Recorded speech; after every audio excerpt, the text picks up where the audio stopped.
Oke, Bismillahirrahmanirrahim. Assalamualaikum warahmatullahi wabarakatuh.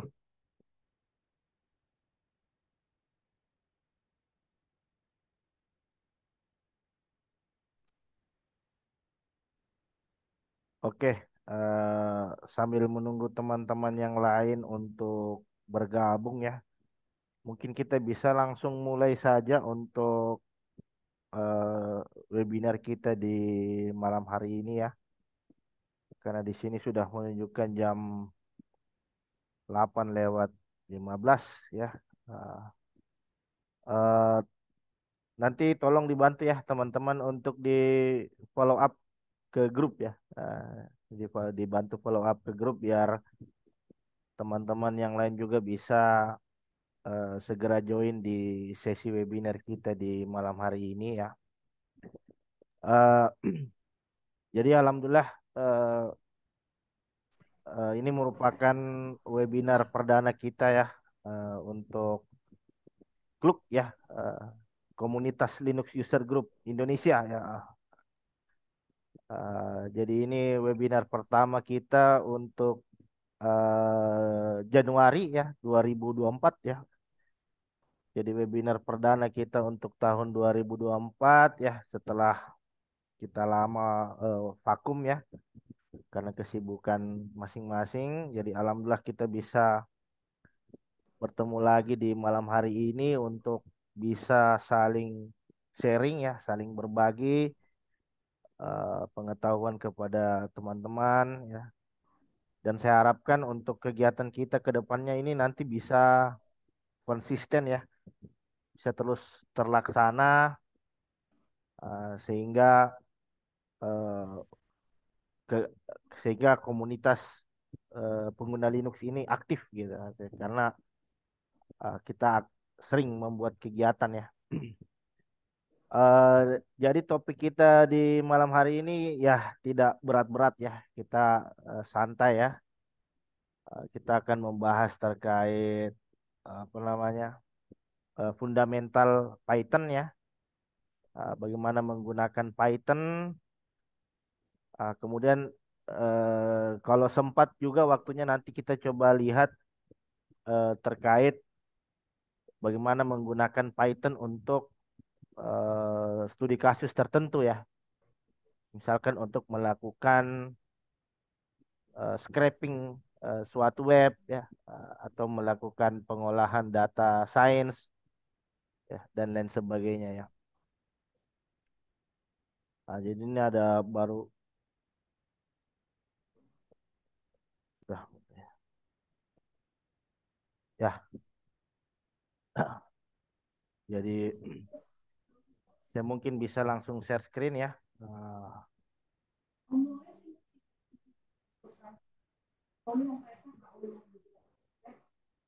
Saya bisa share screen sebentar.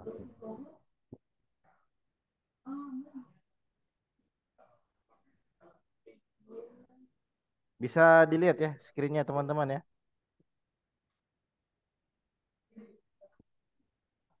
Ya. Jadi apa sih yang kita butuhkan eh, untuk memulai melakukan coding di Python ya? Apa yang kita butuhkan sebenarnya? Ya. Jadi untuk melakukan programming di Python ya tentu saja kita harus butuh Python ya. Jadi kalau Python sekarang itu yang sudah yang versi 3. Nanti saya akan tunjukkan di mana cara downloadnya karena kebetulan saya sudah download ya, sudah terinstall di laptop saya. Jadi mungkin saya hanya review secara singkat saja ya terkait cara instalasi dari Python ini ya. Kemudian selain kita butuh Python, kita juga membutuhkan yang namanya editor ya. Jadi untuk editornya sendiri sebenarnya bebas ya, teman-teman bisa pakai Sublime ya. Kemudian saya sendiri pakai Sublime ya. Kemudian ada juga yang bisa pakai Visual Studio Code ya. Kemudian mungkin ada yang menggunakan JetBrains ya, apa editor khusus Python ya, PyCharm ya, PyCharm. bisa PyCharm ya, dan lain-lain gitu. Kalau saya pakai Sublime gitu, saya pakai yang ringan ya Sublime. Kalau PyCharm kan cukup besar ya, ukurannya kurang lebih sekitar 100 mega gitu. Jadi silakan teman-teman nanti dipersiapkan dulu untuk kedua tools ini ya. Teman-teman nanti bisa pakai ya, bisa Vim, bisa Nano, Notepad++, ya. Bebas lah gitu. Bebas. Untuk editornya sendiri bebas. Tapi kalau saya sarankan nanti teman-teman pakai PyCharm gitu. Kenapa? Kalau saya sendiri pakai Sublime, tapi saya sarankan teman-teman nanti pakai PyCharm. Kenapa? Karena di PyCharm itu Anda bisa mengeksekusi coding yang Anda buat itu langsung melalui editornya gitu, tanpa perlu berpindah gitu. Kalau kita ngodingnya pakai Sublime Text itu kan kadang kalau saat kita running programnya kita harus berpindah ke command line ya, ke terminal gitu. Tapi kalau pakai PyCharm itu biasa sudah diintegrasikan ya. Jadi sudah terintegrasi baik itu editornya maupun lingkungan untuk mengeksekusi daripada skripnya itu sendiri ya. Gitu.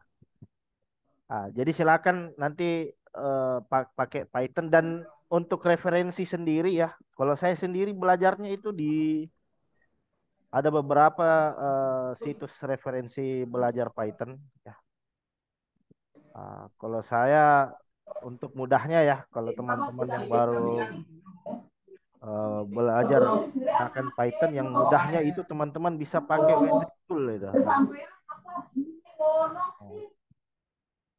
Di W3 School ya. Jadi di W3 School itu menurut saya pembelajaran Python-nya itu cukup mudah dipahami. Bahkan untuk orang yang baru belajar mengenal Python ya. Jadi cari di W3 School ya, kemudian dan lain sebagainya. Nah, sedangkan untuk mengambil sertifikasi Python developer sendiri itu ada beberapa ya. Teman-teman nanti bisa ambil di Python Institute. Nah, ini. Python Institute ya, kemudian ada di W3 School juga ya. Kalau mau yang murah pakai di W3 School itu. Kalau nggak salah kemarin saya ikut ujian itu hanya $99 gitu. Kalau di Python Institute itu bisa sampai $200 gitu. Ada.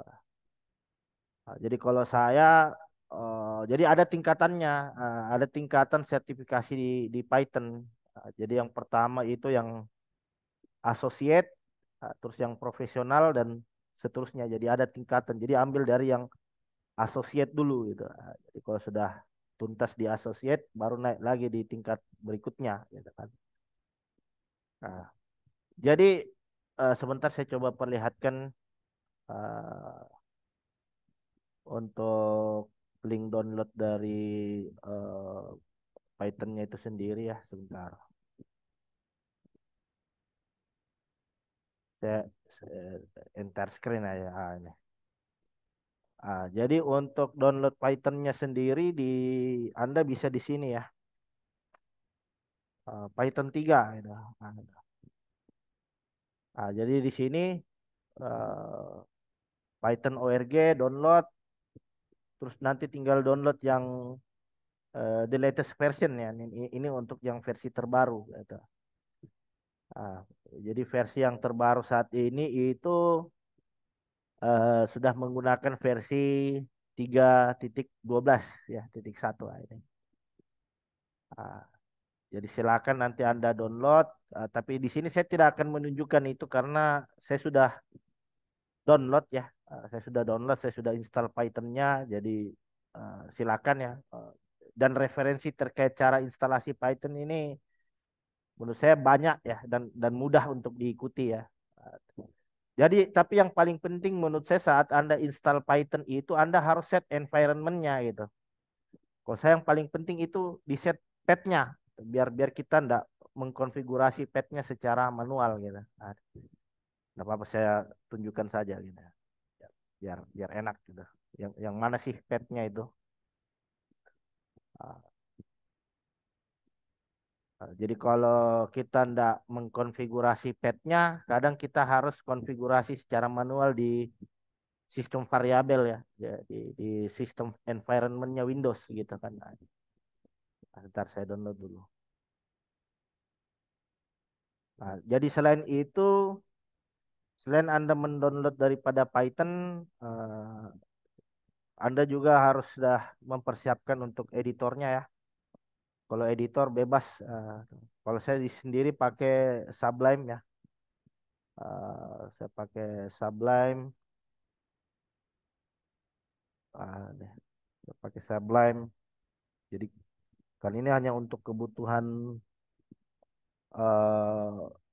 kebutuhan latihan ya. Jadi saya pakai yang Sublime Text saja. Tuh. Sudah selesai udah. Udah. Ah, ya. Ini yang penting menurut saya itu ini add add Python exe to pad gitu. Jadi supaya Python ini nanti dia sudah terkonfigurasi dengan sistem environmentnya Windows gitu. Biar kita nggak perlu apa set secara manual gitu. Nah, ini di checklist dua, terus install now sudah. Gitu. Nah, ini nggak apa-apa. Biar sekalian saya upgrade juga punya Python di laptop saya. Jadi bebas sih teman-teman nanti mau pakai Python untuk Windows, untuk Linux itu nggak ada batasan ya. Nggak ada batasan. Silakan Anda eksperimen dengan environment Anda masing-masing. Jadi kita di sini nanti fokusnya dari sisi Python-nya gitu. Itu tadi ya terkait Python. Ini Python silakan. Terus kemudian ini Sublime. Sudah banyak referensinya ya terkait cara instalasi dari editor. Nah, dan ini yang menurut saya paling penting itu ini referensi belajarnya. Itu. Jadi referensi belajarnya sendiri nanti teman-teman bisa dari W3 School yang menurut saya mudah gitu. Ada e-book sih, ada e-book cuman bahasanya cukup berat gitu. Bahasanya cukup berat jadi saya cari referensi yang mudah diikuti sama teman-teman gitu. Buka W3 School terus cari Python. Nah, ini. Cari Python. Nah, ini. Ah, cukup lengkap dia ini. Ah, jadi nanti teman-teman tinggal mengikuti daripada materi yang disediakan oleh W3 School ini. Ya, tuh. Ada penggunaan komentar ya, variabel, ada penggunaan tipe data, ya, casting, ya, boolean string, ya ini. Jadi untuk pembelajarannya sendiri sebenarnya ndak jauh berbeda dengan mempelajari bahasa pemrograman yang ada pada umumnya ya. Jadi kalau Anda biasa ngoding di Python atau di C atau di C Sharp, ya pas migrasi pas belajar Python itu ndak susah gitu. Karena Python ini saya melihat dia lebih lebih user friendly gitu. Jadi sintaknya itu lebih lebih ke mempelajari bahasa Inggris sih menurut saya gitu. Ah, Jadi sangat mudah dipelajari bahkan oleh orang awam sekalipun ini untuk bahasa pemrograman Python ya. Dan sintaknya itu sudah sangat disederhanakan ya itu. Kalau bahasa-bahasa pemrograman yang lain misalkan pakai Java dan lain sebagainya itu sintaknya cukup panjang hanya untuk sekedar menampilkan hello world gitu. Tapi kalau di dalam Python kita cukup menuliskan seperti ini print hello world sudah. Ah, itu pun dia tidak diakhiri dengan titik koma. Kalau biasa kita pakai Java kan itu harus diakhiri dengan titik koma ya di akhirnya. Kalau di Python cukup print terus kemudian sintak apa kalimat yang ingin kita tampilkan ke dalam suatu layar sudah seperti itu doang. Gitu. Nanti kita akan coba mendemonstrasikan gitu terkait Python ini ya. Nah, kalau kalau teman-teman nanti sudah tuntas untuk mempelajari modul-modul yang ada di Python ini, nanti bisa sekalian certified. Nah, itu. Nah, jadi untuk certified-nya sendiri nanti bisa ambil di W3 School juga ya. Jadi di W3 School ini dia menyediakan apa namanya eh, course ya untuk mengambil sertifikasi gitu. Kalau terakhir kemarin saya ngambil di sini gitu. Sebentar saya coba perlihatkan.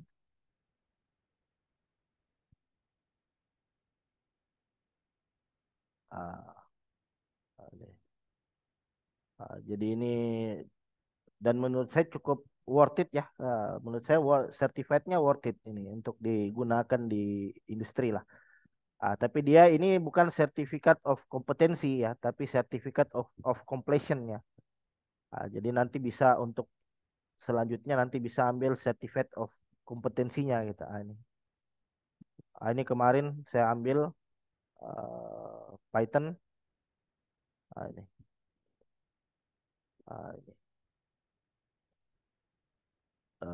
ini, ini kemarin saya ambil untuk sertifikasi Python. Saya ambil di sini di W3 School ini. Sebentar kok. Ini, ini. Coba saya download dulu coba. Nanti teman-teman kalau ini sekedar saran ya gitu. Kalau memang mau serius bekerja di Python ya, misalkan mau jadi seorang data science ya atau apa namanya eh, data science atau bekerja sebagai seorang programmer Python, nah ini apa salah satu penilaian itu adalah sertifikasi Certified Python Developer ini. Nah, Anda bisa ambil di sini untuk sertifikasinya. Jadi kalau menurut saya belajar itu jangan tanggung gitu. Artinya dituntaskan gitu sampai dapat certified-nya itu. Tapi ini certificate of completion. Nah, kalau certificate of kompetensinya nanti bisa ambil di Python Institute. Ini ada Python Institute. Ah,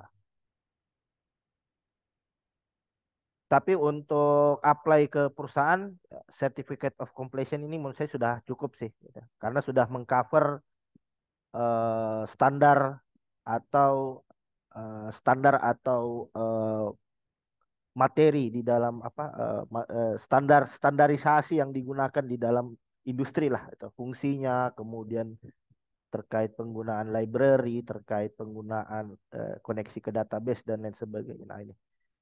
Kalau kalau mau ambil yang certificate of kompetensinya itu bisa di Python Institute. Nah, ini. Ah, jadi kita bisa lihat ini ada roadmap-nya gitu. Ini ada roadmap untuk sertifikasi keahlian Python. Ini. Ah, jadi ini di sini teman-teman bisa lihat. Jadi ini ada tingkatan-tingkatannya, mulai dari yang general purpose gitu ya, untuk keperluan umum ya. Nah, ada yang dari entry level itu PCEP ya, PCEP Certified Entry Level Python Programmer. Kemudian yang associate-nya itu ada pickup. Untuk profesionalnya bisa pakai PCPP ya, PCPP ada PCPP 321 sama PCPP 322. Ini untuk yang level 2-nya gitu. Nah, kalau memang mau betul-betul eh, profesional di di Python ya. Atau kalau mau yang spesifiknya lagi, misalkan untuk data science ya ada Pichet ya, Pichet 30, Pichet 31. Nah, dan berbagai macam sih. Jadi nanti kita tinggal menyesuaikan ya. Misalkan kalau saya pengen Python-nya untuk keperluan cyber security. Nah, ini ada PCAS ya, untuk level entry-nya PCAS, untuk level associate-nya bisa pakai PICAS ya 31 ini. Ini kalau yang betul-betul ingin berkarir di industri sebagai seorang Python developer gitu. Ah, ah. Jadi kita lang sampai di sini kita langsung masuk saja ya untuk membahas terkait materi ya. Jadi saya menggunakan referensi dari Wetri School. Uh, Silakan nanti teman-teman diinstal dulu untuk Python-nya, diinstal juga untuk editornya dan lain sebagainya agar kita bisa langsung mempraktekkan seperti apa ya coding gitu, ya. Seperti apa melakukan coding di Python ya. Itu. Oke,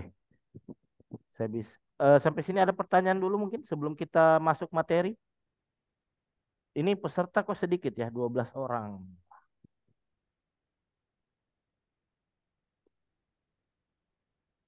Saya coba follow up dulu ke grup.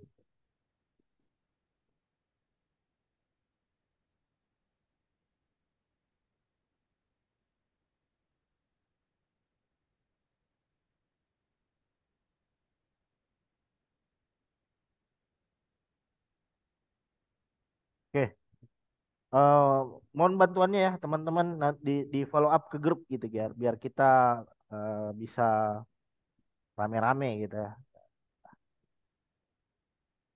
Oke. Ah, jadi saya langsung share saja untuk editor ya, untuk Sublime teksnya.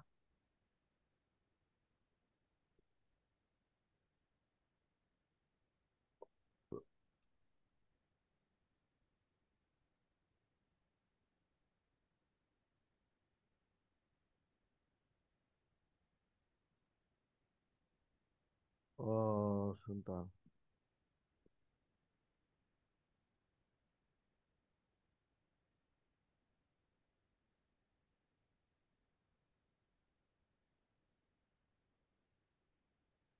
Oke, bisa dilihat ya teman-teman Sublime-nya.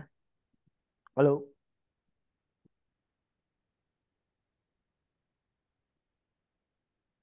Jadi nanti kita akan coding dengan Sublime ya.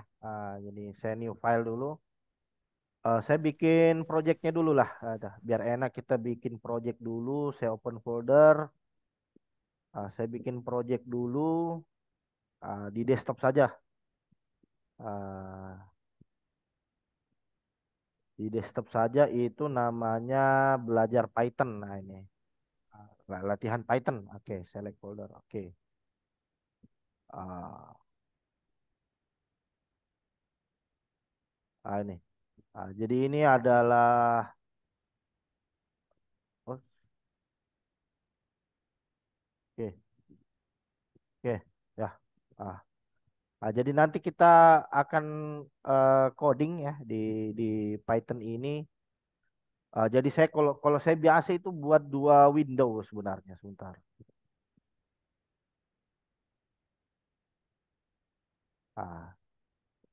Ah, jadi kita coba tulis print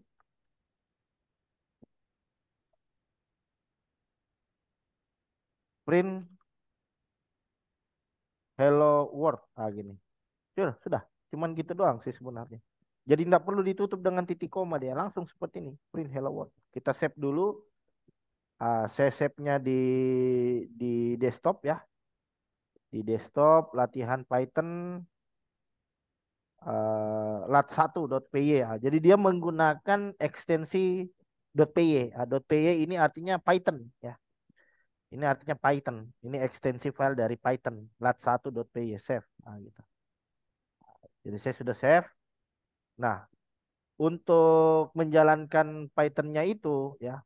Jadi untuk menjalankan Python-nya itu saya harus buka terminal ya. Saya harus buka apa namanya? CMD, command prompt. Nah, ini yang saya sampaikan tadi. Jeleknya kalau pakai Sublime, Anda harus eh, buka buka aplikasi yang terpisah gitu. Buka CMD tersendiri untuk menjalankan skripnya gitu. Jadi saya sambil buka CMD. Ah, jadi biar enak saya inilah saya buat dia berjejer gitu kan, saling bersampingan gitu. Ntar. Ah, gini. Gini. Jadi ada CMD, kemudian ada juga terminal gitu. Saya buat bersampingan seperti ini. Gini, biar enak gitu. Jadi satu buat pakai ngoding, satu buat pakai melihat output dari codingan kita gitu lah. Ya. Ah, saya buat seperti ini nih. It's, gini. Bisa dilihat ya, teman-teman ya. Jadi di sini saya masuk di mana? Di desktop. Di desktop, terus kemudian latihan Python, Dirwe. Ah, jadi ada satu file ini namanya latpy. Ini yang barusan kita buat barusan tadi nih. Yang baru kita buat latpy. Jadi untuk menjalankan daripada skripnya, kita cukup menuliskan Python gitu. Python lat1.py gitu. Keluar dia. Ah, ah, jadi misalkan kalau di sini saya rubah belajar Python gitu. Jadi ini tinggal di save saja, save. Terus nanti di sini tinggal dijalankan lagi Python lat1. Supaya kita lihat seperti apa perubahannya. Nah ini belajar Python keluar dia. Jadi seperti ini sintak dasarnya gitu. Kalau orang belajar bahasa pemrograman itu pasti selalu dimulai dari Hello World gitu. Hello World. Gitu. Jadi ini yang akan kita pelajari di sesi hari ini itu adalah terkait kita akan mempelajari terkait sintak dasar Python ya. Ini bahan codingan kita. Terus bagaimana mendefinisikan daripada komentar ya, komen. Terus kita akan belajar juga terkait deklarasi variabel, eh, tipe data, kemudian number, casting, string, ya, string, tipe data string, boolean, ya, dan lain-lain ya ini. Jadi kita coba membahas sebanyak-banyaknya lah gitu. Kita coba membahas terkait eh, penggunaan fungsi dan lain sebagainya di dalam Python gitu. Jadi kalau kalau di dalam Python untuk memberikan komentar kita menggunakan tanda hashtag seperti ini. Ini artinya komentar. Ah, Kalau kita beri hashtag seperti ini, maka script kita ini nanti tidak akan bisa dieksekusi gitu. Kenapa? Karena saya beri komentar. Jadi kalau saya save, saya coba jalankan di sini. Ada keluar apa-apa. Kenapa? Karena eh, perintah untuk ngeprint hello world ini kita kasih tanda hashtag ini. Jadi dia dianggap komentar. Jadi umumnya penggunaan komentar ini digunakan untuk memberikan keterangan pada setiap fungsi yang kita buat gitu. Misalkan ini adalah perintah untuk membuat memprint gitu, memprint tulisan hello world gitu kan. Ah, ah. Jadi ini nggak bisa kita sepelekan ini terkait masalah komentar gitu. Kenapa? Karena ketika skrip kita ini sudah semakin banyak, nanti kita akan sangat terbantu gitu ketika setiap baris perintahnya itu kita beri keterangan gitu. Ketika kita baca ulang lagi skripnya, oh maksudnya gini gitu kan. Ah, jadi tujuannya juga untuk memudahkan orang lain untuk membaca skrip kita gitu. Jadi kita bisa kasih keterangan untuk di setiap fungsi yang kita buat gitu. Nah kalau misalkan eh, komentarnya itu lebih dari apa namanya?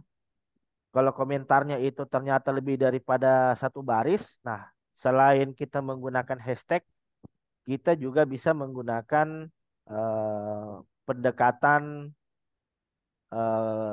komentar gini seperti ini. Ini, tiga, pakai eh, pakai tanda kutip tiga gitu. Tanda kutip tiga ini adalah bla bla bla gitu kan. Ah, bla bla bla bla. Ini biasa di apa namanya saat buat skrip awal itu kadang kita buat deskripsi seperti ini gitu. Biasa deskripsi terkait file Python yang kita buat gitu. Ini deskripsinya. Misalkan kalau deskripsinya itu panjang, nah kita bisa pakai yang tanda kutip tiga seperti ini. Nah, gitu. Itu terkait dengan penggunaan variabel gitu ya.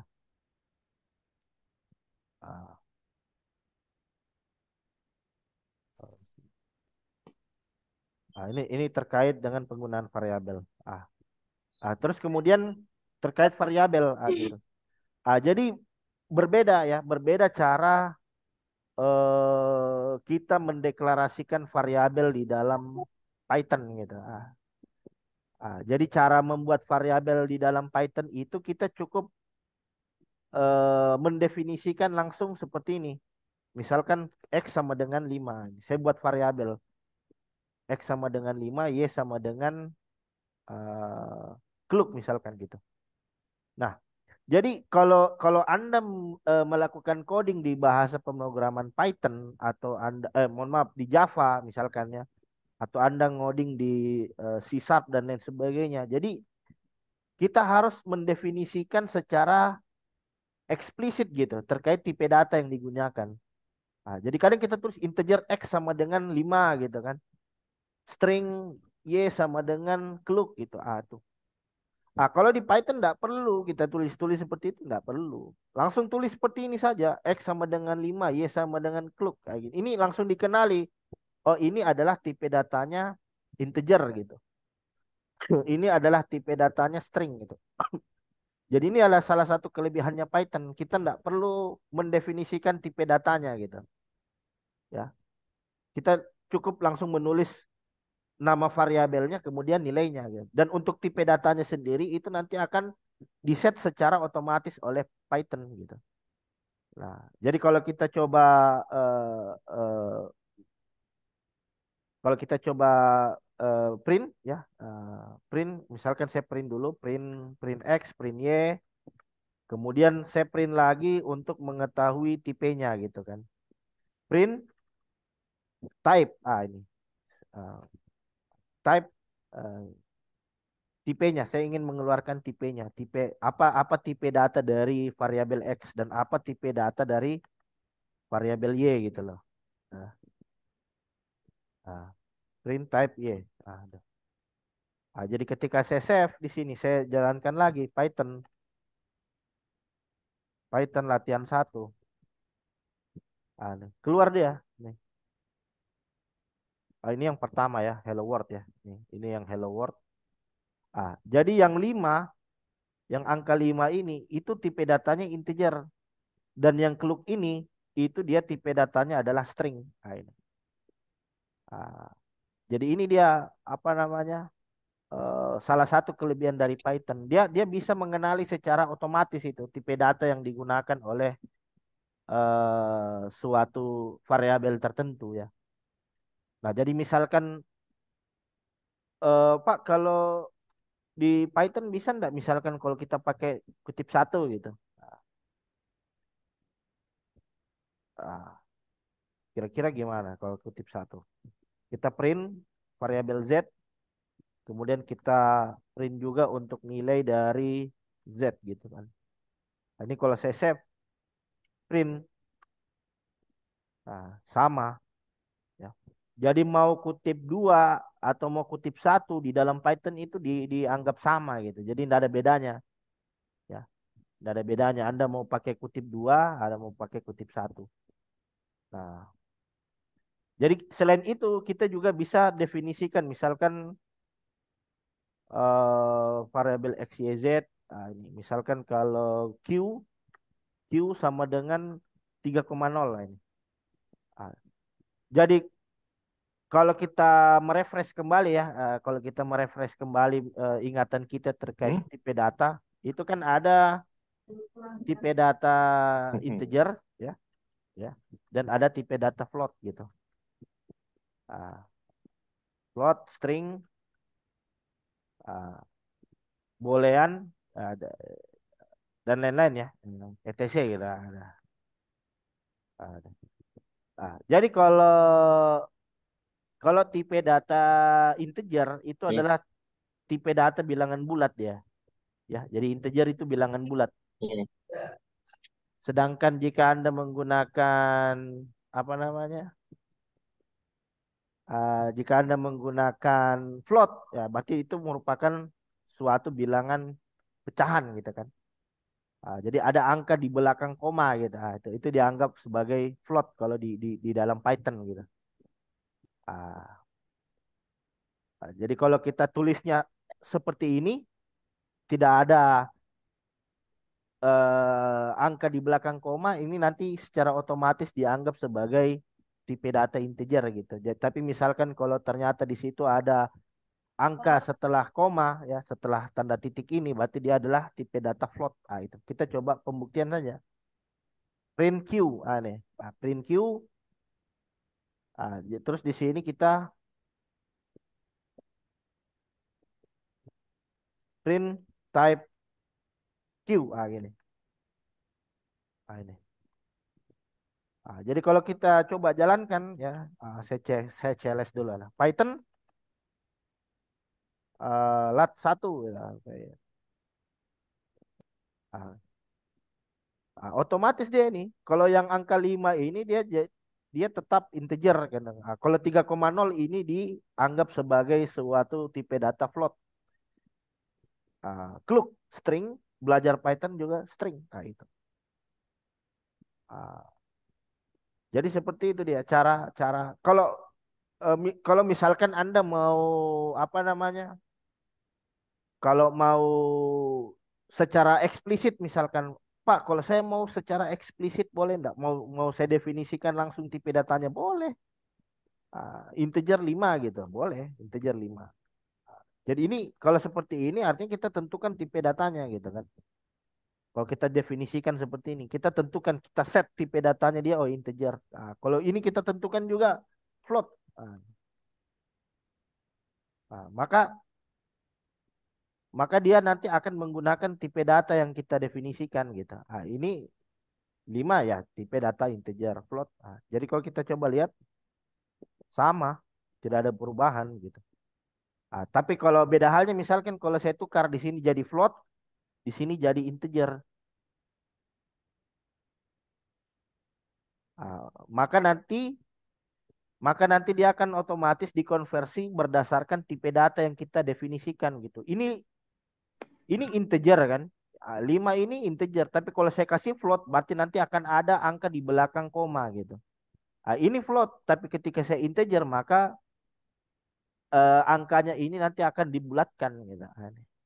Jadi kalau saya Python, itu bisa kita lihat tuh. Nih.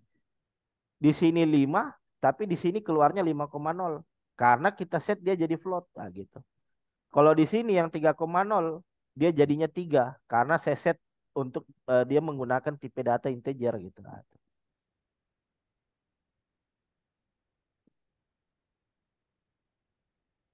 Ya bisa juga sebentar. Misalkan apa A gitu kan. Integer A gitu.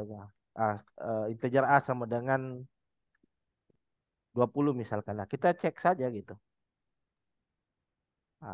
Kalau kalau ini ya kita coba kita kita kita misalkan print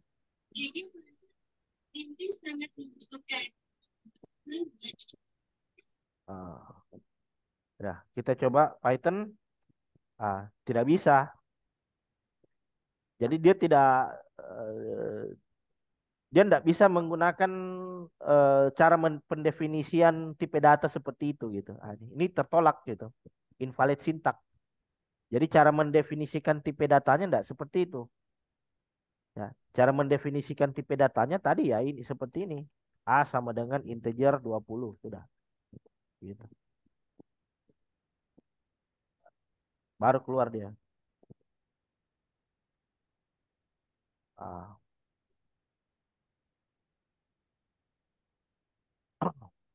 Nah, kemudian eh jadi aturan di dalam mendefinisikan variabel di dalam Python itu kita juga perlu mengetahui ya terkait aturan di dalam eh, mendefinisikan suatu variabel ya. Jadi kalau variabel itu dia tidak boleh diawali dengan ini kita kita satu file saja ya biar nggak usah pindah-pindah gitu kan. Biar nggak apa-apa biar tapi bagusnya kita ini aja. Kita buat file baru lah gitu. Biar biar enak gitu, biar nggak numpuk. Nah, ini. Kita ini ini kalau sudah buat file baru langsung langsung save saja. Langsung save misalkan dia pakai lat 2 gitu. Nah, itu. Nah, jadi sekarang dia jadi lat 2. Di lat 2 ini yang perlu teman-teman ketahui terkait aturan dalam mendefinisikan variabel.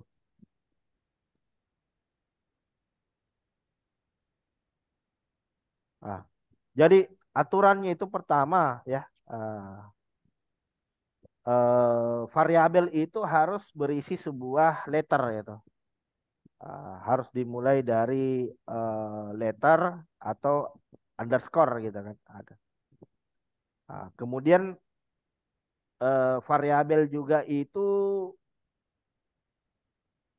eh, jadi ini contoh ya ini saya langsung definisikan saja cara mendefinisikan variabel.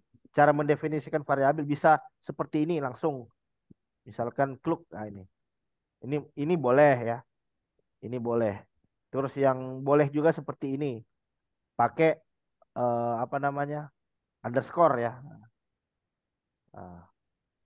Ah, terus diawali dengan underscore juga boleh seperti ini. My var misalkan ya.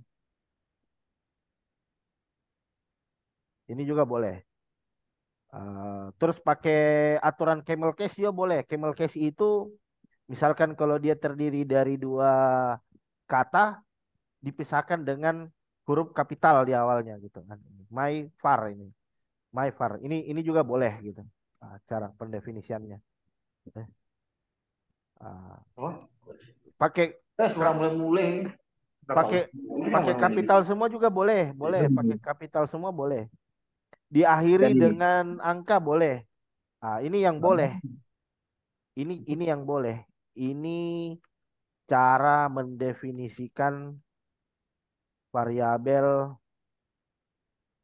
yang boleh, yang boleh. Yang tidak boleh, yang tidak boleh, yang tidak boleh.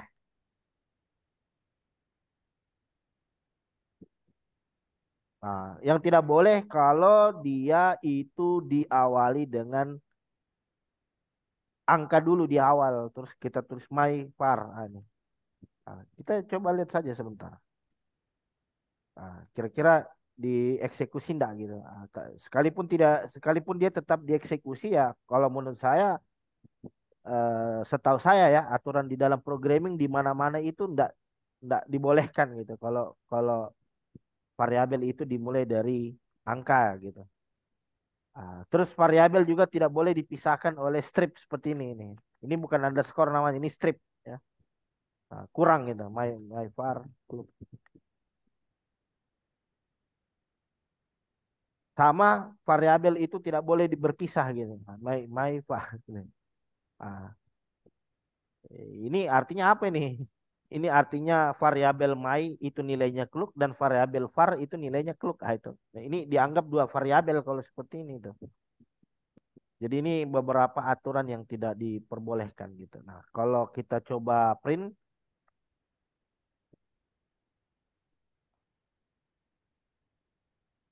kira-kira mana yang tidak dieksekusi oleh eh,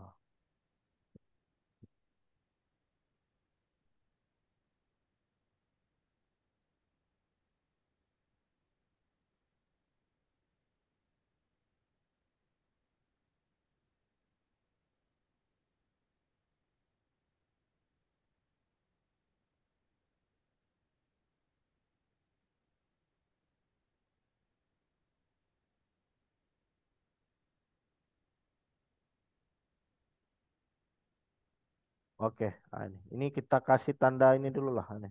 Ini. Pas. Baru setelah kita coba jalankan yang ini, kita coba jalankan yang di bawah lagi gitu. Python lat 2. Nah, ini running semua ini. Running semua. Kenapa? Karena cara mendefinisikan variabel itu sesuai aturan gitu.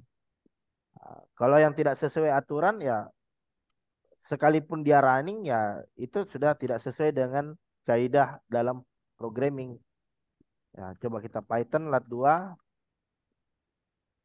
Ya, error dia kan. Karena diidentifikasi oleh Python ada angka ininya di awal gitu loh. Oke, fix ya, ini enggak running gitu. Nah, fix enggak running. Coba pakai, oh sebentar, ini belum di print, sorry. Ini kita uh, print, gini. Ah,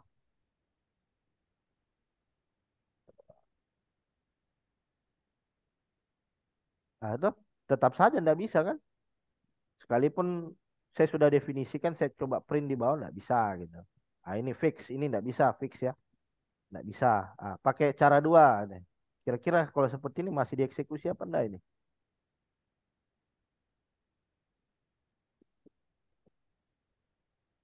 Ya, kalau seperti ini masih dieksekusi apa enggak? Itu enggak bisa juga. Oh, ada indentasi. Oke, sebentar. Tetap enggak bisa kan? Tidak bisa. Karena kenapa? Ada tanda minusnya di situ gitu. Inilah salah satu kelebihan Python. Dia bisa deteksi itu. Apakah variabel dia dimulai dari number, apakah variabel itu dipisahkan oleh tanda strip, ya. Apakah variabel itu didefinisikan dengan didefinisikan dengan spasi gitu. Atau seperti ini. Nih. Coba kita lihat. Ini dieksekusi sama Python apa enggak ini? Nih. Nggak bisa, tidak bisa. Karena ini adalah apa namanya aturan penamaan variabel yang tidak dibolehkan oleh Python ini. Ini tidak boleh ini. Ini. Yang boleh itu ini. Ini yang boleh. Ini. Jadi silakan. Jadi nanti jangan sampai ketukar-tukar gitu. Itu. Ini, wah ini kok error ya. Ini kok error. Ternyata cara pendefinisian variabelnya kita salah gitu. Wah ini Python error ini. Python ini tidak beres ini. Itu bukan Pythonnya, Anda yang salah cara mendefinisikan variabelnya gitu. Jadi pahami aturan penamaan variabel. Dan di setiap bahasa pemrograman menurut saya beda-beda sih. Tapi kalau menurut saya aturan penamaan variabel hampir semua bahasa pemrograman itu menggunakan standar yang sama. Tidak boleh dimulai dari angka, tidak boleh dipisahkan oleh tanda strip, tidak boleh dipisahkan oleh spasi ya dan lain sebagainya gitu. Oke, itu adalah terkait dengan apa namanya cara mendefinisikan. Kita buat lagi file 3. Jadi file 3 ini itu uh, latihan 3 ya. Jadi latihan 3 ini membahas terkait bagaimana mengassign suatu multiple variabel gitu. How to assign multiple variabel gitu. Jadi kita punya satu nilai yang diassign ke beberapa variabel sekaligus gitu. Bisa gitu. Misalkan kalau saya punya kan kadang kita bisa kan kita sekadang kita begini ya. Misalkan ada orange gitu kan. Orange, orange, banana gitu kan. Banana, cherry ya. Cherry bell. Print X, Y, Z ya gini. Ini kalau kita coba running, itu orange, banana, cherry atau jadi ada aturan lain ya. Jadi ada cara lain cara mendefinisikan variabel kalau modelnya seperti ini. Kalau tipe datanya sama ya. Ini saya kasih strip dulu. Jadi kita bisa seperti ini. X, Y, Z. Terus tinggal didefinisikan tipe datanya. Misalkan orange, orange ini untuk variabel X, banana ini untuk variabel Y, dan cherry ini untuk variabel Z. Nah, ini. Gini. Ah, sudah. Jangan jangan dikasih titik koma, jangan. Ya. Python Python tidak seperti itu dia. Python enggak perlu ditutup dengan titik koma gitu. Kalau apa namanya? Siapa lagi itu WPU ya? Om Sandika Galih gitu kan selalu bilang jangan lupa titik koma. Itu enggak berlaku di Python itu. Ah, nggak berlaku di Python. Jadi di Python justru nggak perlu ada titik koma itu. Jadi ada caranya nanti gimana apa? Jadi dia sistemnya indentasi. Nanti kita coba bahas itu. Sistem indentasi namanya. Ya. Ah, jadi kalau ini saya jalankan Python gitu kan. Python lat 3 sama, tidak ada bedanya gitu kan. Nah, ini cara cara lain cara lain aturan dalam mendefinisikan variabel gitu. Ah, atau kita bisa juga seperti ini. P misalkan satu variabel punya nilai yang sama gitu. Kita bisa begini, PQR sama dengan uh, clock gini. Bisa. Nah, jadi ketika kita print PQR ini. Ah, PQR ini. Nih.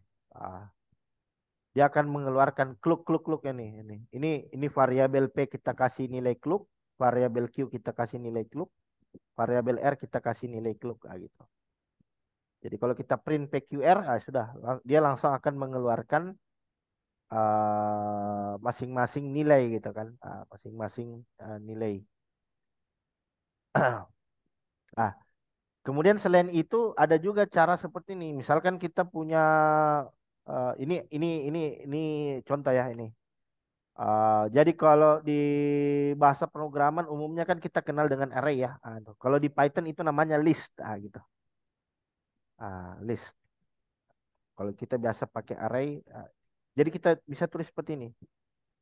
Kita bisa buat list seperti ini. Misalkan buah gitu kan. Buah sama dengan ini. Kalau dia didefinisikan dengan kurung siku seperti ini artinya dia adalah tipe data array gitu. Namanya di Python namanya list gitu. Misalkan uh, apel, apel, kemudian pisang gitu kan. Pisang, jambu kayak jambu. Ah, jadi kita bisa seperti ini. Misalkan X, Y, Z sama dengan buah gitu. Jadi nilai daripada eh, variabel buah ini untuk apel nanti masuk ke variabel X, pisang masuk variabel Y dan Z masuk dan jambu itu masuk ke dalam variabel Z gitu. Jadi kalau kita print X Y Z ini Z, X Y Z. Ini biar enak ini kita kasih pemisah print hashtag biar pemisah gitu kan. Pemisah antara baris atas dan baris bawah gitu kan. Kalau saya jalankan Python ini adalah 3. Nih. Ini pemisahnya ya. Jadi nanti setiap indeks di dalam array itu nanti akan disimpan dalam variabel masing-masing gitu. Apel masuk X, pisang masuk Y, jambu masuk Z. Itu.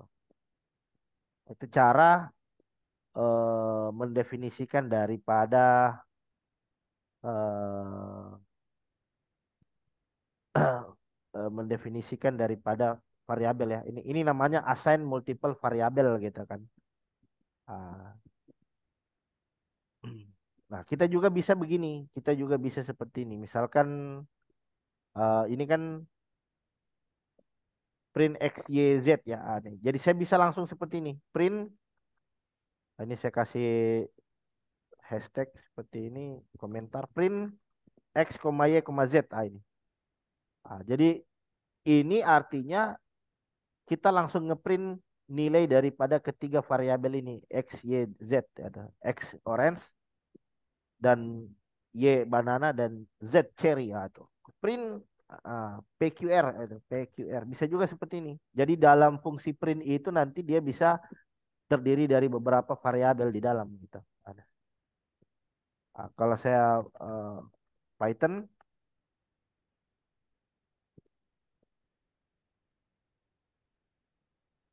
Python lat 3 ya.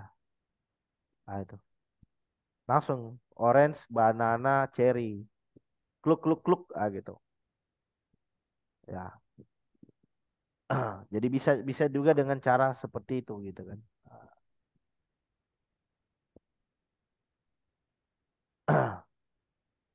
Oke, ada for loop ada. Jadi perulangan ada. Nanti kita akan coba singgung-singgung juga sedikit terkait loop ya. Jadi fungsi perulangan, fungsi pencabangan, fungsi apa lagi? Jadi fungsi-fungsi yang umumnya kita gunakan dalam suatu bahasa pemrograman tertentu itu bisa diterapkan juga di dalam Python. Cara bedanya. Cuman bedanya kalau di Python dia itu jauh lebih sederhana itu. Cara mendefinisikan sintaknya itu jauh lebih sederhana dia. Ya, dibandingkan kita mendefinisikannya di bahasa pemrograman yang lain ya. Jadi kalau di Python ini sebenarnya lebih ke bahasa Inggris itu sebenarnya. Lebih ke bahasa Inggris dia. Ini oke. Ah, kita lanjut lagi. Oke, sampai di sini masih aman ya. Masih aman. Masuk lagi latihan 4. Jadi ini di latihan 4 ini terkait dengan bagaimana mengeluarkan output variabel gitu. Ini kan kadang kita melakukan operasi aritmatika ya. Eh, Operasi aritmatika, kemudian jadi misalkan contohnya X misalkan Python is awesome. Ini awesome. Python is awesome. Ya, langsung print X sudah. Gitu kan. Python lat 4 gitu kan. Python is awesome. Itu. Ini kalau satu baris gitu. Tapi kalau misalkan eh apa namanya? P saya bikin variabel PQR gitu kan. Python is awesome. Ini. Ah, ini kan kadang kita lakukan fungsi apa namanya? Concat ya, concat, concatenation, itu concatenation. Nah, ini cara ini maksudnya concatenation ini artinya menggabungkan string yang ada di dalam suatu variabel gitu kan.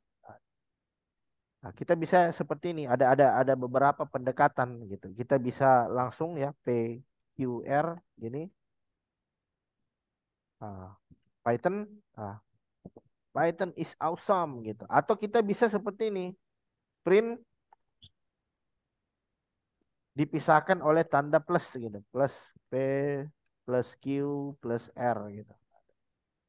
Ini namanya fungsi concat, concatenation, menggabungkan dua string dalam suatu variabel gitu. Ada. Nah, cuman bedanya kalau kita pakai plus seperti ini, nanti dia digabungkan ini, lihat ini, gabung ini. Ah, ah. Bisa seperti kalau pakai plus, kalau mau dipisahkan gimana? Harus ada seperti ininya, apa namanya ini? Spasi kosong gitu, string kosong gitu. Ada. P ini, di sini kita kasihkan tanda kutip. Agak-agak ini sih, agak tricky sih sebenarnya kalau pakai plus ini. Ah, ini coba tes ini. Ah, sebentar. eh oh bisa bisa di sini. P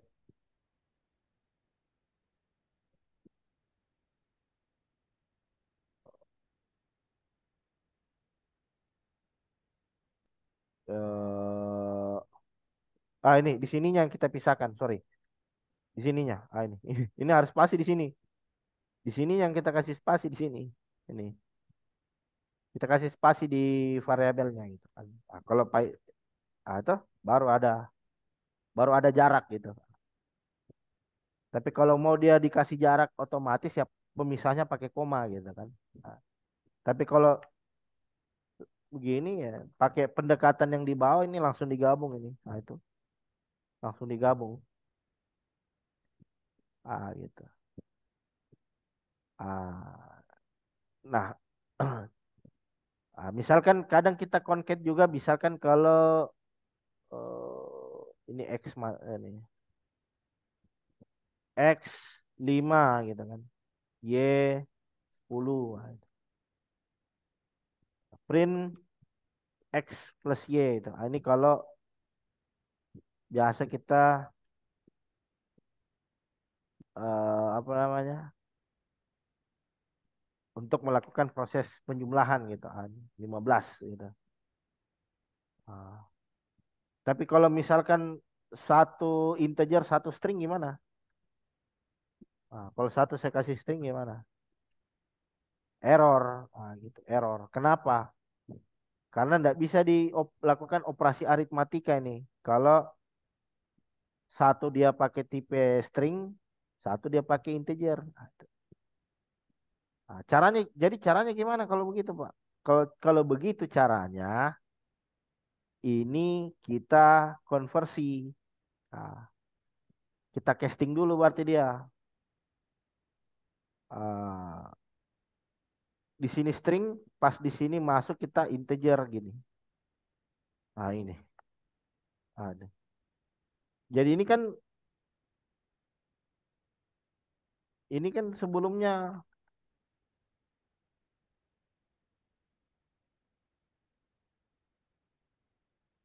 ini kan pasti string ya.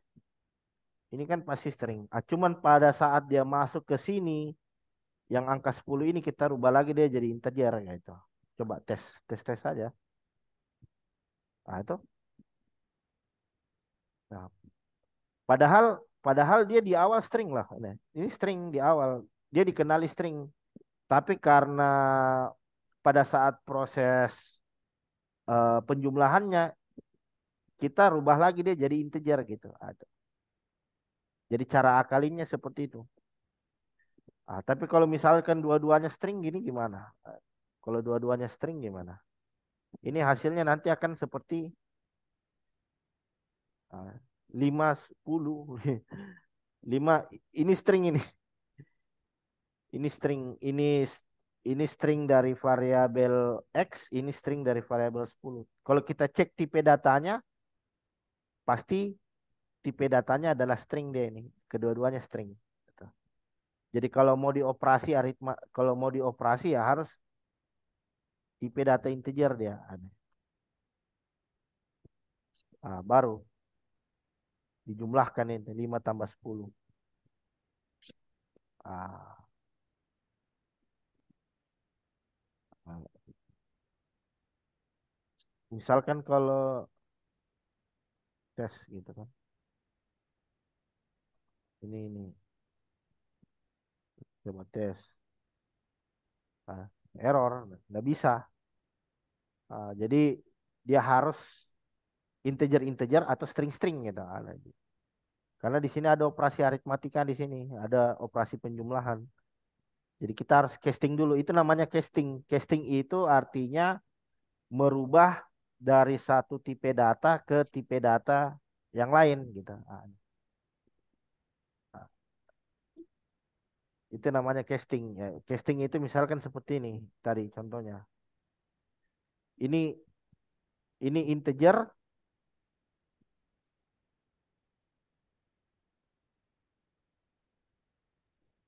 kita lakukan casting. Jadi casting itu y string string str sama dengan x gitu. Nah, kita print y, kita print y. Nah,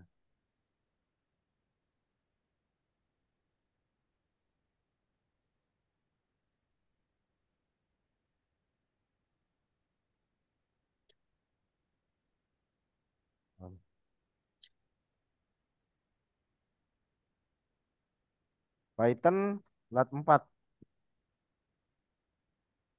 Nah, ini. Oh, sebentar.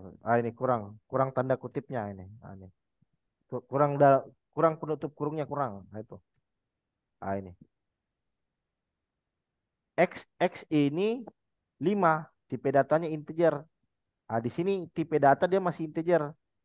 Tapi ketika dia masuk ke variabel Y, kita lakukan casting. Nah, ini casting yang saya bilang. Jadi casting itu kita rubah. Yang tadinya dia tipe data integer, sekarang dia jadi string. Nah, kemudian kita cek lagi. Tipenya apa? Oh, sudah jadi string. Nah, jadi itu yang disebut dengan casting. Casting itu merubah dari satu tipe data ke tipe data yang lain gitu. Jadi casting itu bisa semua tipe data bisa. Integer, uh, inte- integer ke float misalkan ya. Float ke integer, terus apa lagi? Integer ke boolean misalkan. Bisa enggak? Integer ke boolean. Boolean ke integer, apa lagi? Tipe data. Kita uji cobalah. Apa lagi? String, string ke ini kalau mau dijabarkan banyak ini. Ini kalau mau dijabarkan banyak ini. Sebentar. Integer integer ke float dulu, terus integer ke string gimana? Integer ke mana lagi? Ke boolean gitu kan. Ini baru satu. Terus ini lagi float ke integer, float ke string, terus float ke boolean gitu. Apalagi boolean ya.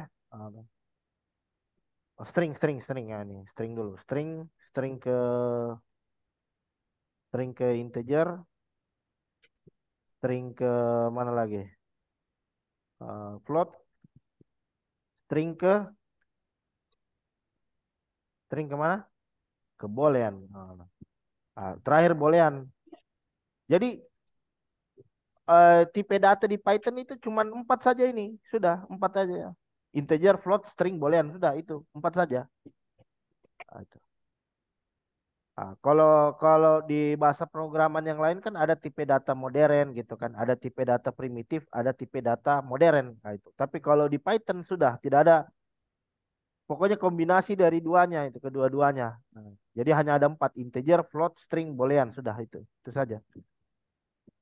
Boolean, boolean ke integer, boolean ke float, sama boolean ke string. Ini, ini. Ah, ini kita kasih komentar, baru kita coba bikin.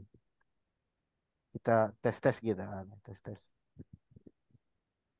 Kalau integer ke float itu kan berarti misalkan x sama dengan 5, berarti y float x gitu kan. Ah, biar enak ini pakai A B lah.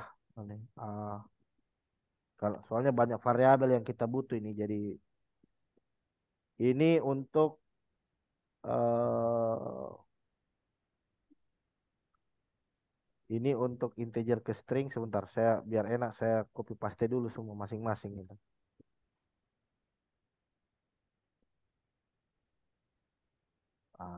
Jadi ini yang dimaksud dengan casting. Casting itu merubah dari satu bentuk tipe data ke tipe data yang lain. Nah, itu. Sebentar, ini masih float. Nanti kita tinggal edit-edit ini.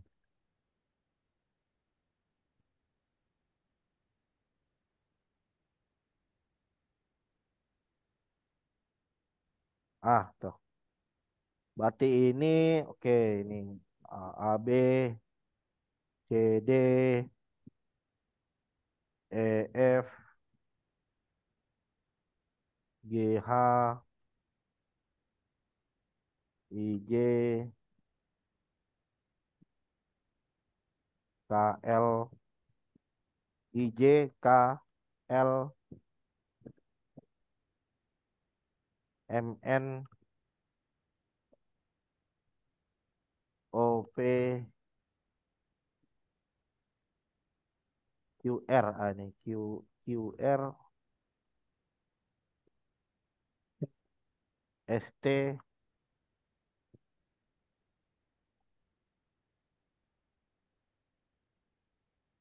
ST setelah ST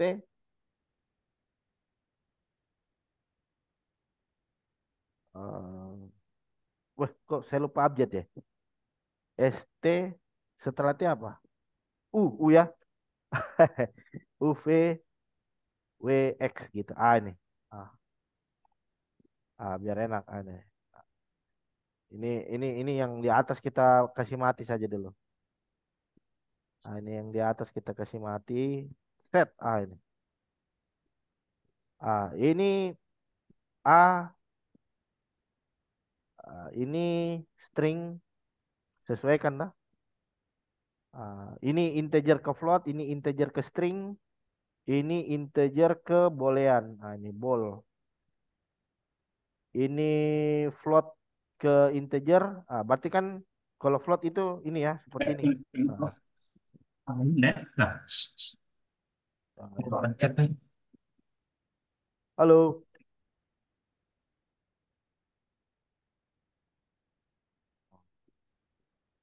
Kalau string, kalau string kan harus ada gininya kan.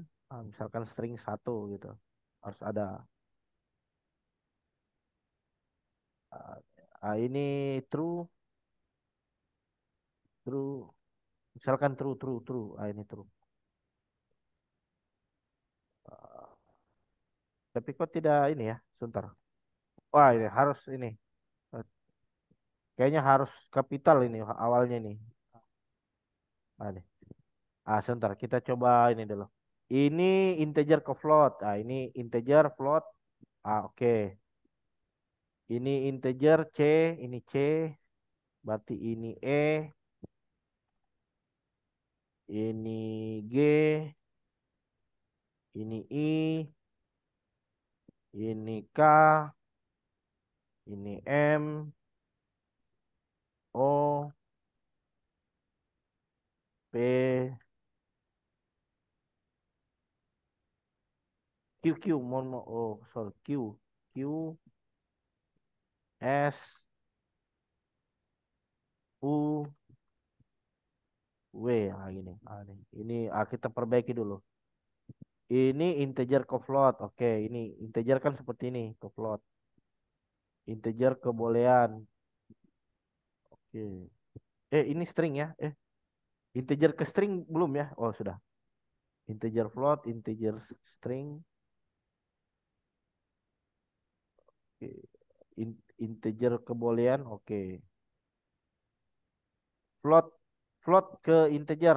Ini float ke integer, float ke string. Ini berarti saya rubah string.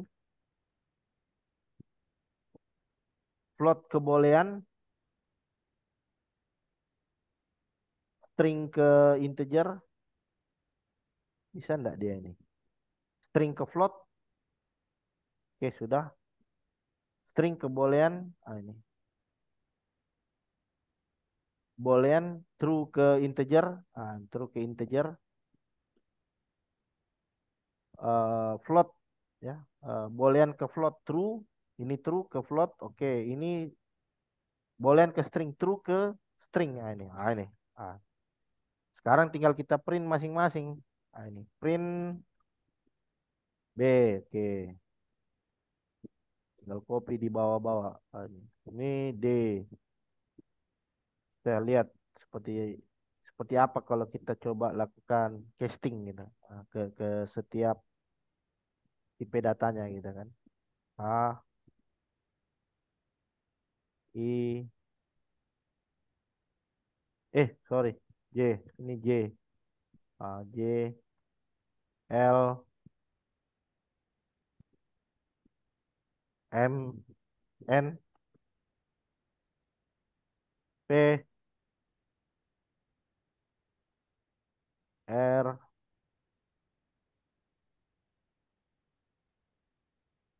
T,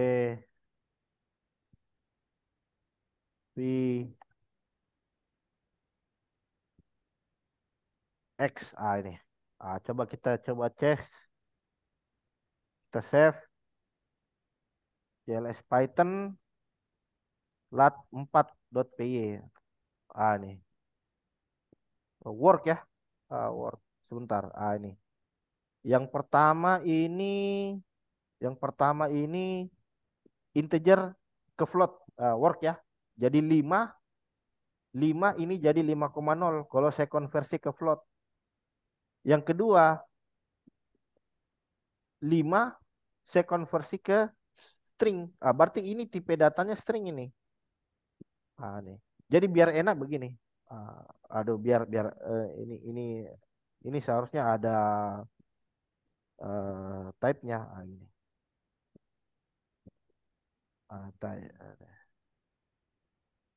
Biar biar kelihatan kan. Ini. Oh.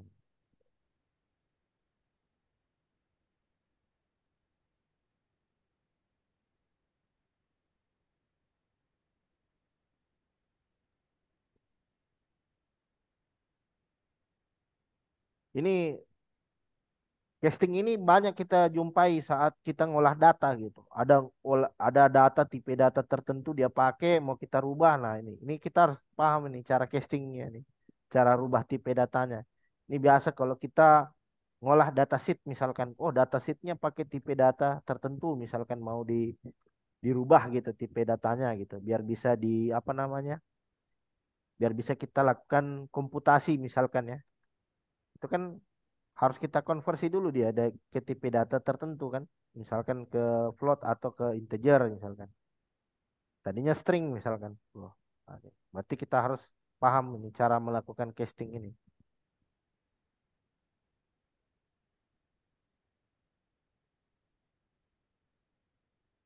Oke. Ini. Kalau saya save CLS Python latihan 4. Ini keluar ya jadi work ya. Ini work. Ini integer jadi float. Oke. Berarti di sini 5,0 tipe data float. 5 tapi dia itu adalah string. String. Terus angka 5 ini, angka 5 ternyata kalau saya rubah dia jadi boolean, nilainya jadi true. Nilainya jadi true. Kalau angka 5 saya rubah jadi boolean, ternyata nilainya true. Gitu. Ini biar enak kita kasih pemisah lah. Aduh. Print 3 5 kali ini. Ini artinya cetak 5 kali hashtag gitu. Ini pemisah biar enak itu. Biar enak kita analisanya kita seperti inilah. Ini agak agak repot ya. Nah, ini.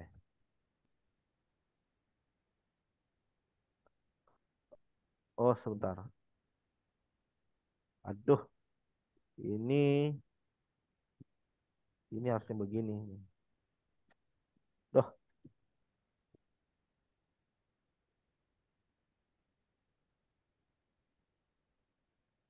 ah, aduh.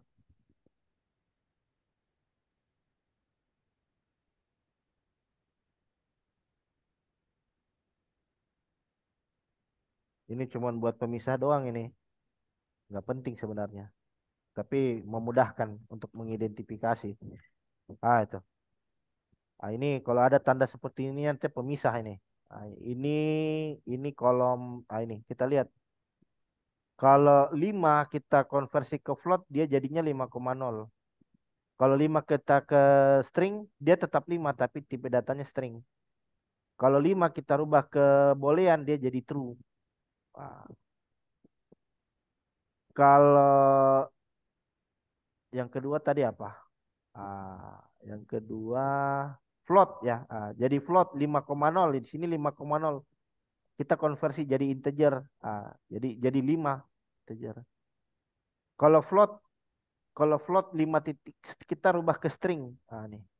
Dia tetap ya ternyata tetap 5,0 tetap string. Kalau float kita konversi ke boolean dia jadinya true. Kalau kalau string ya, kalau string dengan nilai satu kita rubah ke tipe data integer bisa ya. Jadi satu dia. Ah, Berarti tanda kutip dua, tanda kutipnya hilang ini.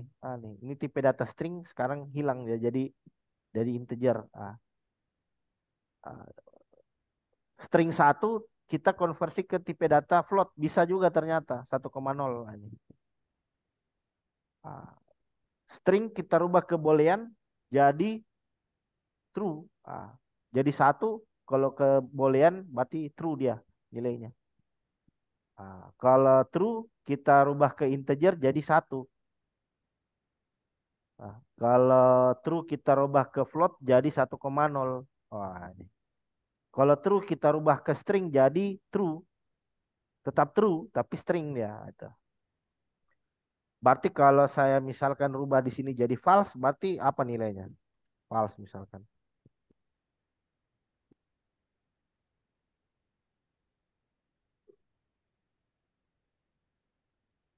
Ah, kalau false ini kalau saya rubah ke tipe data integer dia jadi nol.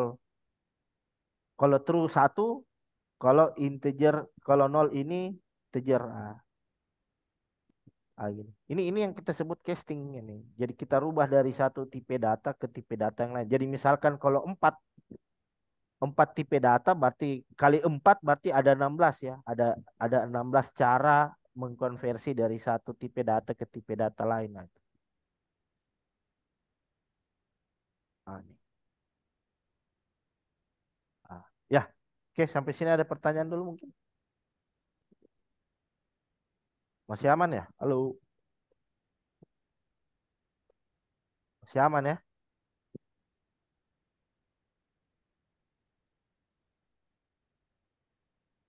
Halo, masih aman. Oke. Yang mau bertanya silakan sebelum kita lanjut ya. Ah, Kemudian kita, wah ini sebenarnya banyak sekali nih. Ini kalau kita bahas ini enggak tuntas ini. Jadi saya langsung mendemokan yang ini dulu, yang request tadi ini, yang request, tadi ada yang minta kalau ini gimana Pak? Misalkan looping gitu, ini bisa juga, bisa juga. Lu- eh, tapi loopingnya looping apa dulu? Looping di dalam bahasa pemrograman saya rasa looping ya itu doang gitu.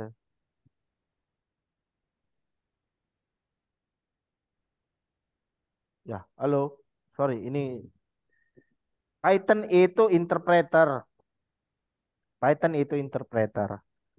Jadi beda antara compiler dan interpreter beda. Kalau interpreter itu saat kita mengeksekusi skripnya itu nanti akan diterjemahkan per baris gitu.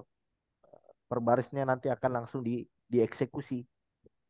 Ah, tapi beda halnya misalkan kalau compiler itu coding kita nanti akan dirubah dulu ke dalam suatu eh, bit mesin ya, bit kode gitu ya, ke dalam suatu file executable gitu, ke dalam suatu binary. Jadi contohnya misalkan kalau teman-teman biasa coding pakai inilah apa namanya Java ya. Java itu kan kadang melalui proses compile dulu gitu supaya jadi suatu file binary. File binary itu file executable ya. Sebuah ke dalam suatu bahasa mesin gitu dia dikonversi dulu ke dalam suatu bahasa mesin. Jadi ketika dieksekusi compiler ini dia jauh lebih cepat daripada interpreter karena compiler ini dia ditranslasikan ke dalam suatu bahasa mesin dulu gitu ke dalam file executable. Ya, tapi beda halnya misalkan kalau kita menggunakan Python ya. Python itu langsung diterjemahkan ya. Dia tidak melalui proses compile, langsung ditranslasi itu setiap baris code-nya gitu. Itu. Makanya tadi teman-teman kan saya eksekusi skripnya kan nggak perlu pakai proses compile. Langsung saya eksekusi saja Python terus diikuti dengan nama filenya. Nggak perlu di-compile.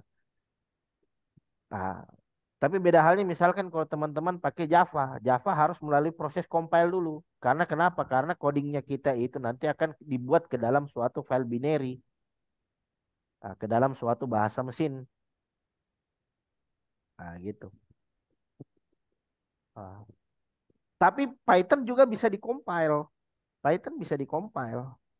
Ada caranya itu. Kita compile yang tadinya dia interpreter, kita set dia jadi compiler bisa. Sehingga eksekusi daripada baris scriptnya itu nanti bisa dilakukan secara lebih cepat. Nah, itu. Nah, itu nantilah itu. Agak-agak agak advance itu materinya itu. Tapi bisa.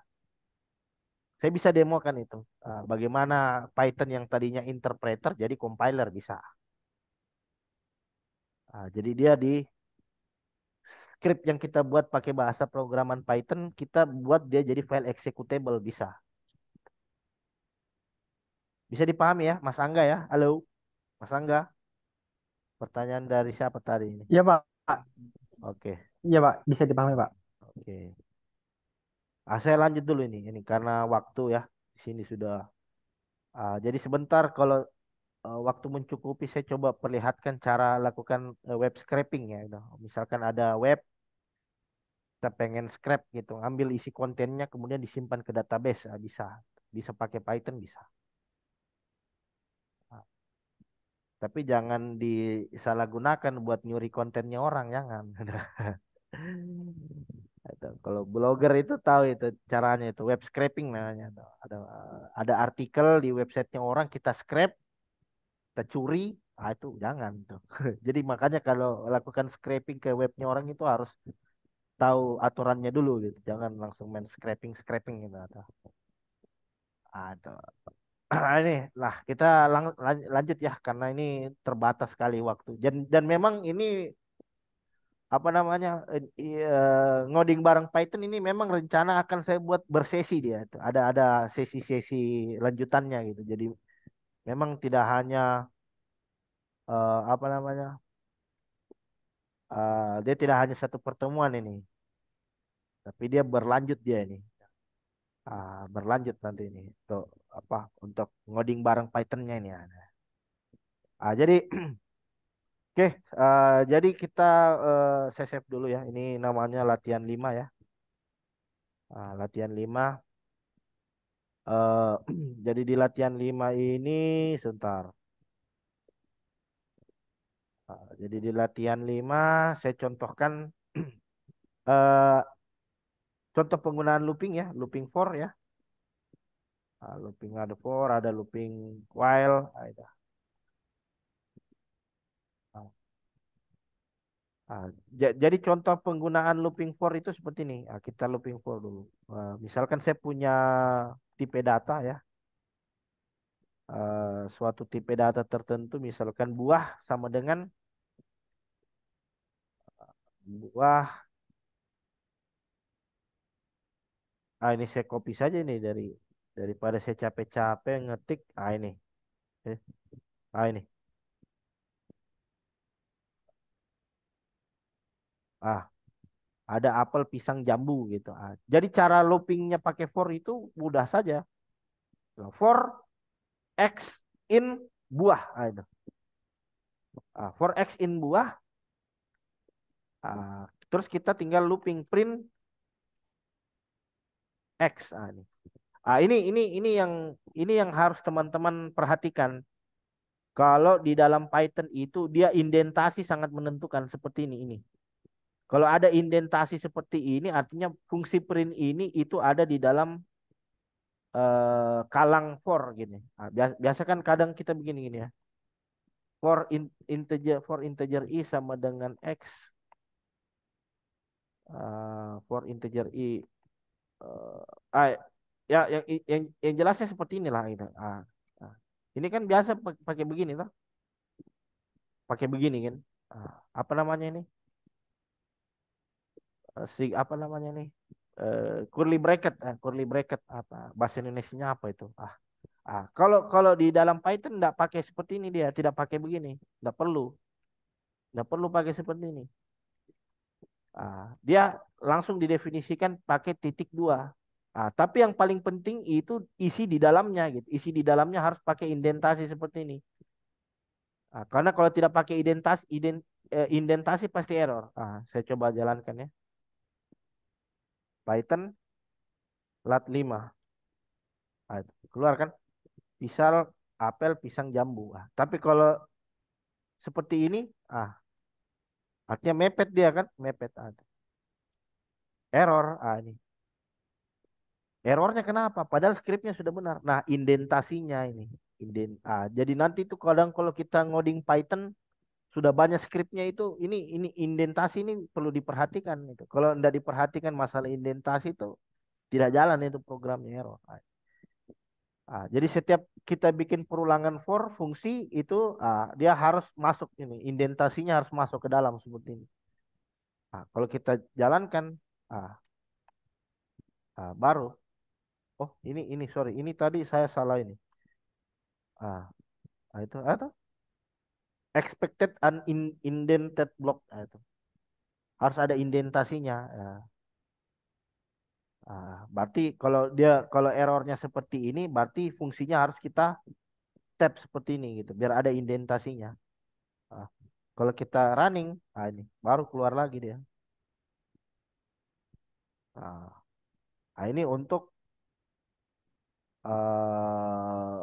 untuk looping for gitu. Kalau misalkan apa namanya? Kalau perulangan while beda. Perulangan while itu kadang kita tidak tahu kapan dia kondisi pemberhentiannya gitu kan. Ah, Perulangan while. Ah, Misalkan contoh while itu seperti ini. I sama dengan satu misalkan. I sama dengan satu. While I kurang dari, misalkan selama I kurang dari 6 kita print. Ah, ah, Kita print I. Ah, Kemudian kita I plus plus. Ini. Sorry. Di Python itu namanya I plus sama dengan. Ini. I plus sama dengan satu. Ini. I plus sama ini artinya plus sama dengan, ini artinya I sama dengan I tambah I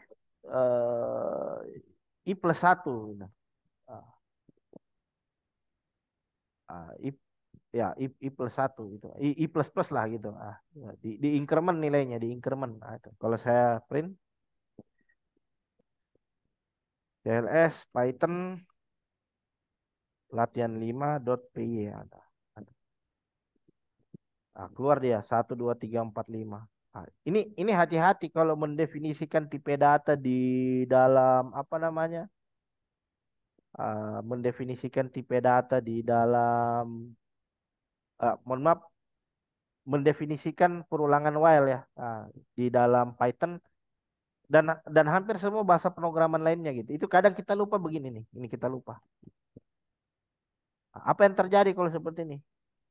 Dia looping terus, looping terus. Satu satu terus, tidak maju-maju dia, tidak increment. Kenapa? Karena kita tidak melakukan increment di sini. While I kurang dari 6 print I. Ini ngeprint terus nilai dari variabel I, sementara variabel I nilainya satu terus gitu kan, tidak diincrement. Jadi setelah kita print baru kita increment nilainya di sini, I sama dengan plus satu gitu. Supaya setiap perulangan yang terjadi nilai dari variabel I ini kita increment nilainya. 1 2 3 4 5 gitu. Misalkan kalau kita mau apa, kita break gitu kan, mau mau apa, misalkan kita looping. Kalau ketika dia sudah sampai 3, maka kita break. Ya, kita if I sama dengan 3, ini pakai break ini. Ini kan 1 2 3. Ketika I sama dengan 3, kita break. Gitu. Kita stop gitu kan. Kita stop. Terus kita increment di sini I plus I sama dengan 1 aja. Jadi ini berhenti sampai di 3. Nah, tuh. Berhenti sampai di 3 langsung keluar gitu. Ketika dia menemukan kondisi seperti ini, I sudah sama dengan 3 keluar dia. Keluar dari looping. Nah, kalau di sini saya rubah nilai I sama dengan 4, ketika sudah sampai 4, nah dia keluar dari looping. Sekalipun masih ada 5 dan 6 di situ. Karena ada fungsi ini. Nah, jadi ada pengecekan kondisi di sini. Nah, ketika kondisinya dia bernilai true, maka lakukan break. Nah, itu. Oke.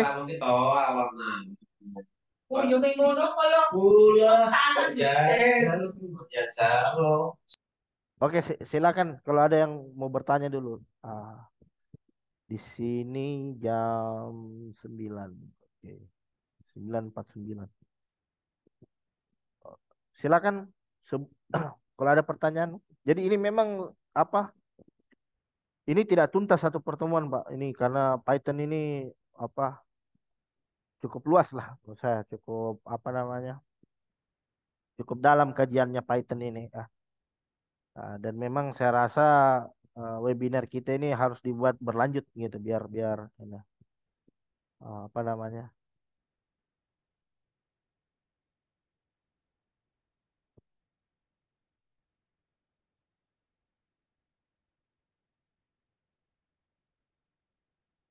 Ya, silakan. Sebentar, saya coba coba.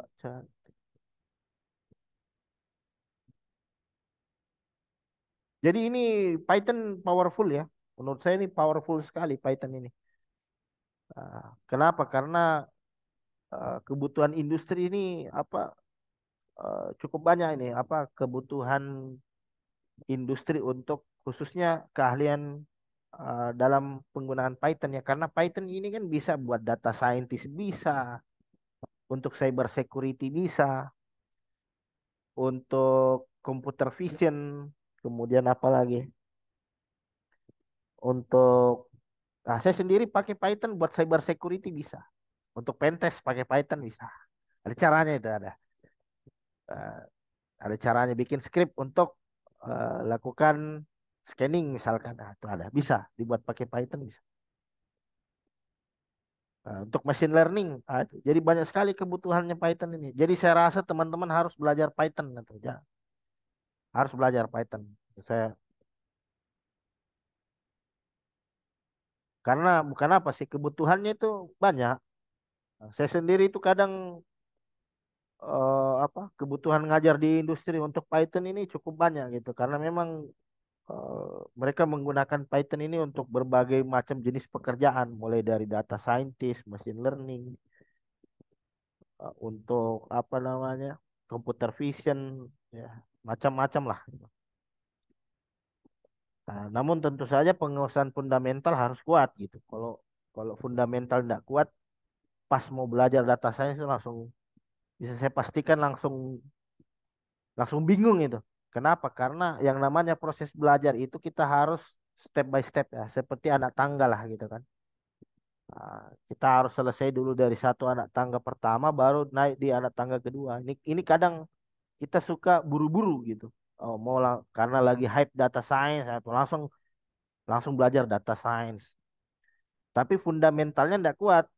Fundamental terkait Python, terus matematika juga harus kuat itu. Kalau di data science matematika harus kuat. Kenapa? Karena nanti kita ketemu dengan fungsi regresi, regresi linear, regresi linear berganda, terus ada juga statistik. Wah, itu paling banyak itu statistik ya. Statistik deskriptif ya. Apa namanya? eh, Standar deviasi, rata-rata, min, simpangan baku, itu banyak sekali istilah ketemu itu matematika semua. Jadi kalau saya kuasai fundamental bahasa pemrogramannya, terutama Python, terus yang kedua kuasai matematikanya dulu, atau minimal statistiknya lah, gitu. Fundamental matematika statistik gitu. Nah, itu. Baru masuk ke ranah machine learning, ke AI ya, dan lain sebagainya.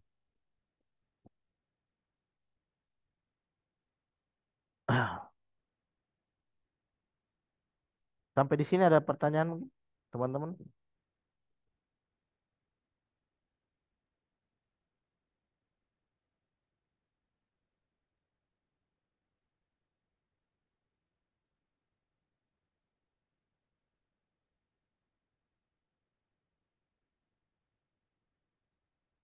Aman Pak, mantap. Gini. Oke. Ya ini sepertinya waktu juga agak-agak mepet ya. Jadi sebenarnya saya mau demo sih, tapi bisalah nanti di pertemuan nextnya gitu kan. Supaya saya siapkan dulu skripnya gitu. Bagaimana melakukan scraping gitu. Jadi saya pernah bikin scraping ngambil ngambil ini apa daftar produk ya, itu ada salah satu e-commerce. Nah, kita scraping ambil apa data-data produknya, berapa harga jualnya, nama produknya apa, berapa harga jualnya, kemudian deskripsinya. Ada banyak lah gitu. Oh,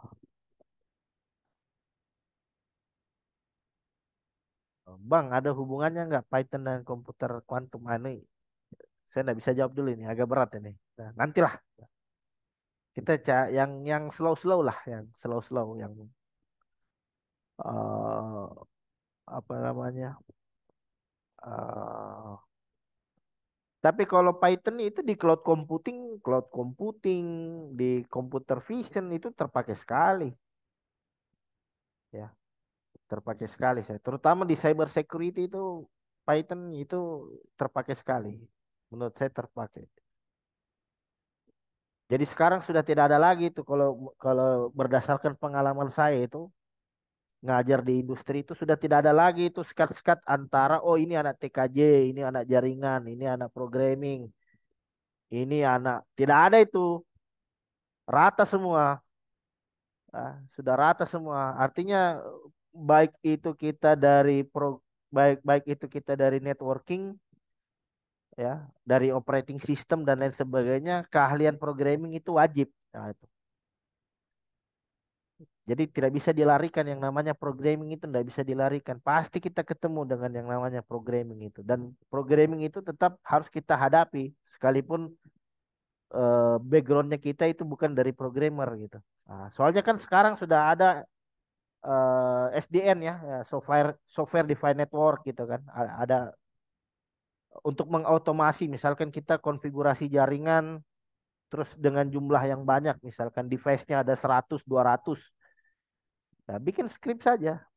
Berarti kan ngoding gitu kan. Kita ngoding programming untuk melakukan konfigurasi ke 100 perangkat server yang ada misalkan. Jadi bisa dibayangkan kalau tanpa programming itu bisa dibayangkan itu. Kita config satu persatu perangkatnya mati itu. Capek itu bisa habis tenaga, habis waktu gitu. Tapi kalau kita paham otomasi, ya kita bisa programming pakai Python untuk mengkonfigurasi daripada setiap server yang ada gitu. Jadi otomatis. Nah, eranya sekarang kan seperti itu kan. Nah, eh, pekerjaan yang sifatnya konfigurasi itu bisa kita otomasi dengan programming gitu. Tuh.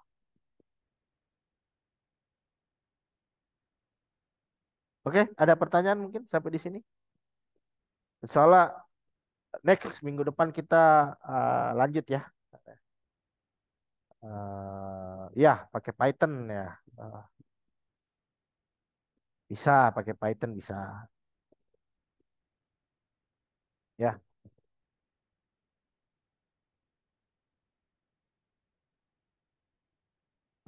Jadi mungkin itu saja ya untuk sesi webinar kita di hari ini. Insya Allah kita next lanjut lagi di minggu depan ya. Jadi saya harapkan agenda kita di klub ini bisa rutin, bisa seperti aktif lagi ya, seperti dulu kita dulu itu hampir tiap minggu ada gitu. Jadi saya pengennya kita rutin tiap minggu ada pertemuan, ada webinar dan saya harapkan narasumbernya itu jangan itu doang gitu. Saya pengen ada wajah-wajah baru misalkan ada Mas Angga gitu kan, ada Mas Zul, ada Mas Rian nah itu. Jadi kita berganti-gantian gitu. Biar biar komunitas hidup dan teman-teman juga punya kesempatan untuk sharing gitu ke teman-teman yang lain ya. Jadi ini wadahnya kita ini. wadahnya kita untuk bisa berbagi ke teman-teman yang lain, untuk bisa memperkenalkan diri, untuk bisa membangun relasi ya dan lain sebagainya.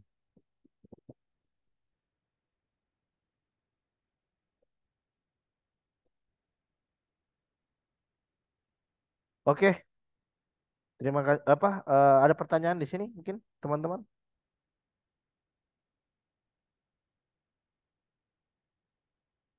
Atau ada sharing-sharing pengalaman mungkin sebelum kita usaikan? Jadi ini jangan yang hadir di malam hari ini jangan sampai lupa minggu depan. Karena minggu depan kita ada demo ini. Saya akan perlihatkan itu terkait bagaimana lakukan scraping gitu.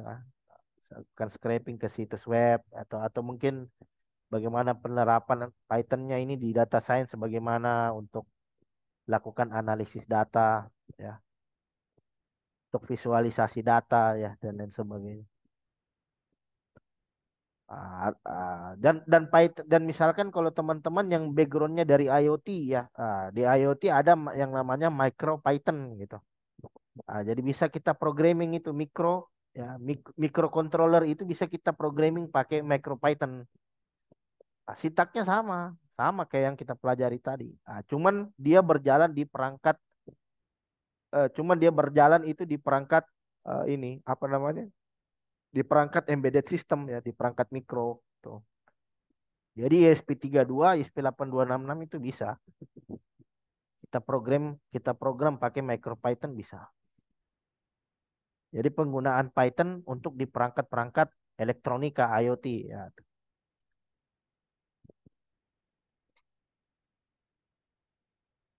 Oke, mungkin itu saja ya untuk sesi sharing session kita di malam hari ini ya. Saya ucapkan terima kasih banyak teman-teman yang sudah sempat hadir ya di malam hari ini. Insya Allah kita akan ketemu lagi di minggu depan. Dan untuk teman-teman yang berhalangan hadir di malam hari ini, insya Allah nanti kita ketemu ya, apa namanya, ada rekaman ya. Nah, kebetulan saya record juga ini untuk sharing session kita di malam hari ini. Saya akan upload di channel YouTube saya dan ini untuk teman-teman yang belum subscribe ya, silakan di subscribe dulu, biar nanti kalau ada rekaman nanti bisa nonton langsung di channel. Jadi tenang, aman. Ya, channel saya enggak saya iklankan, enggak saya monetize. Memang murni untuk berbagi ilmu ke masyarakat. Gitu. Jadi saya enggak iklankan itu, enggak ada. Saya enggak cari uang lewat channel YouTube, enggak. Kalau cuma cari duit, misalnya saya ada ngajar di industri gitu. Tapi memang YouTube ini menurut saya ini wadah buat berbagi ilmu lah ke teman-teman gitu.